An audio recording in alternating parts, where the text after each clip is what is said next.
Hello, I'd like to talk with you a little bit about how to write a resume when you are a financial planner. And first of all, let's make the assumption that you're going to use a chronological resume, which will show your work experience in reverse chronological order, or obviously in which your most recent job would appear at the top of the page below the summary paragraph.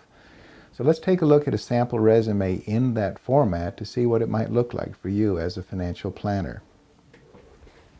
As you would expect, you will see your name at the top and your contact information, street address, city, state, and zip, home phone and cell phone. And my advice is to distinguish which is your cell phone, because you're more likely to get a call on that, because frankly people think they can get in touch with you more readily on a cell phone than on a home phone. And also email is important to have as well. And then a summary paragraph. What do you do? Describe your professional designations. Again, financial services, professional in this case. And also if you have any FINRA licenses, this would be certainly a good place to put those as well. Or any other prior, the NASD licenses, of course, have all been shifted into FINRA these days, but any other professional certifications that you might have would be important to include here as well. We're not looking for a specific summary of all of your work, but a more general summary. If relevant, also state your citizenship or visa status as well, particularly if you have, frankly, a foreign-sounding name. And if you have any other language skills, you can put those here as well.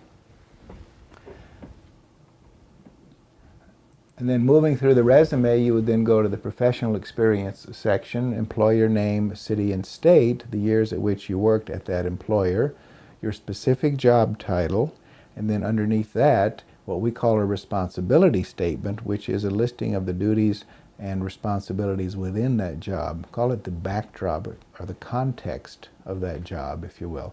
And similarly, repeat this for other jobs, again going in reverse chronological order, so you're going backwards in time. We do recommend, if you get back to 15 years, that you condense that into some phrase such as gained additional experience in a variety of positions, including, and state generically or by function what those positions were, the experience that you have. Certainly that experience can be relevant, and you do want to keep a continuous timeline, but you also want to limit yourself to a maximum of 2 pages. The other rule of thumb, of course, is 1 page per 10 years of employment.